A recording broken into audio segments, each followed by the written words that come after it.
bertanya terkait dilema etika perasaan yang pernah Ibu Wiwit temukan atau dapatkan ketika menjadi kepala sekolah. Dan sebelumnya saya bertanya terlebih dahulu, Bu Wiwit adalah seorang kepala sekolah KB Anapiu. KB Anapiu, berarti kelompok bermain yang berada di Kota Bangko Sungai Geringging. Dan begini Bu Wiwit, saya ingin bertanya, pernah nggak Bu Wiwit mendapatkan masalah dilema perasaan etika selama menjadi kepala sekolah di di TK KB Anapiu ini?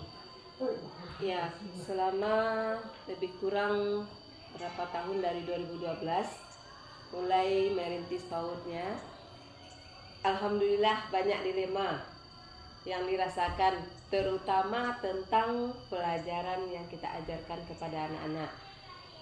Yang kasus pertamanya, orang tua meminta anaknya supaya bisa baca tulis. Sementara kalau untuk peraturan dari dinasnya, kita hanya mengajarkan anak-anak itu sambil bermain. Itulah dilema kami yang dirasakan. Jadi aturan dari pemerintah atau dinas terkait, anak-anak PAUD ini dia hanya bermain sambil belajar, bukan belajar sambil bermain. Tetapi orang tua murid dari anak-anak tersebut meminta anaknya untuk diajarkan fokusnya kepada membaca atau menulis, begitu ya Bu Wiwit. Nah, selama ini bagaimana cara Ibu mengidentifikasi kasus-kasus yang merupakan dilema etika atau bujukan moral ini? Nah, dengan adanya kasus tersebut, maka terjadi dilema etika yang ditandai dengan adanya pilihan yang sama-sama benar, tidak ada yang salah, semuanya tidak ada yang salah, tapi kami menyikapi untuk ada bujukan moral dari kasus ini karena tidak ada pelanggaran hukum yang terjadi, sehingga untuk mengidentifikasi antara dilema etika dan bujukan moral perlu dilihat dari tipe kasus yang kita pilih dengan pilihan yang muncul. Benar ya, tidak ada yang sama-sama salah. Iya, semuanya benar. Iya, semuanya benar. Karena mungkin kita sebagai orang tua yang mungkin awamnya orang tua ini tidak mengetahui aturan yang berlaku. Namun mereka mau menyekolahkan anaknya karena tujuannya memang anaknya harus bisa belajar atau membaca. Namun tidak memahami peraturan sebenarnya anak di usia PAUD itu tidak fokus kepada belajar langsung. Untuk belajar langsung dan membaca langsung. Jadi selama ini bagaimana Ibu menjalankan pengambilan keputusan di sekolah, terutama untuk kasus di mana ada dua kepentingan yang sama-sama benar menurut Ibu ini, yang sama-sama mengandung nilai kebaikan? Selama ini kami ambil dengan cara musyawarah. Dimusyawarahkan dulu dengan guru-guru dan kemudian kita musyawarahkan juga dengan semua orang tua atau wali muridnya, dan kita dapat mempertimbangkan dalam memutuskan sesuatu permasalahan. Jadi semuanya diambil dalam musyawarah ya. Kemudian langkah-langkah atau prosedur seperti apa yang bisa Ibu lakukan selama ini? Langkah-langkahnya itu atau prosedurnya yang bisa kami lakukan adalah melakukan musyawarah dengan rekan guru dan selanjutnya berkolaborasi dengan pihak dinas. Berarti apapun itu harus musyawarah dulu, kemudian koordinasi dengan dinas bagaimana bagusnya.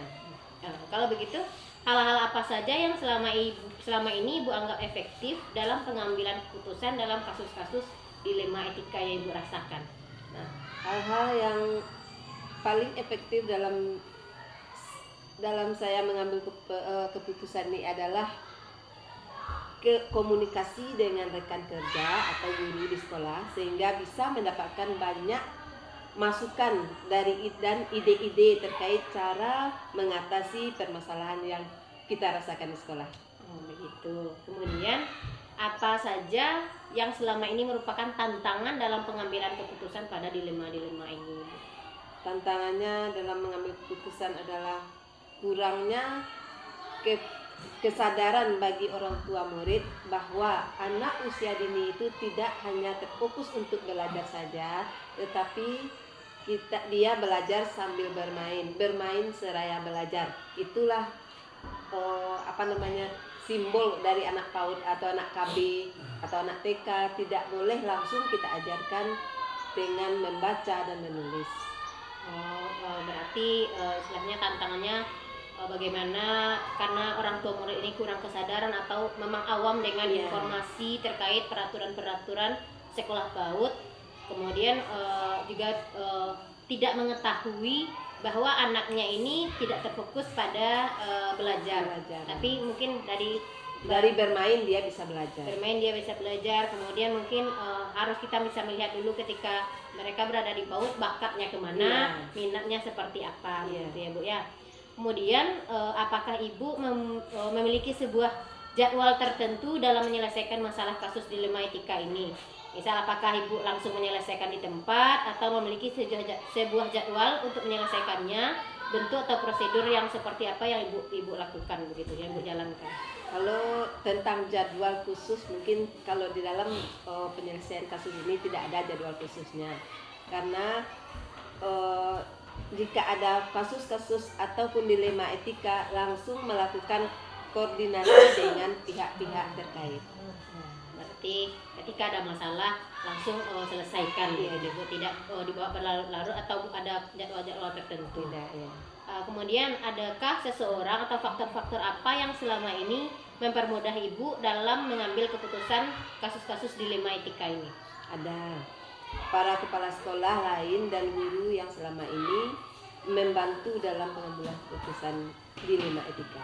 Berarti Ibu selalu berkoordinasi dengan rekan-rekan kepala sekolah Iya, KB lain. lain dan guru yang selama ini membantu dalam pengambilan keputusan dilema etika. Berarti Ibu selalu berkoordinasi dengan rekan-rekan kepala sekolah Iya, KB lainnya, lainnya, ya, ya. untuk membantu menyelesaikan permasalahan ini.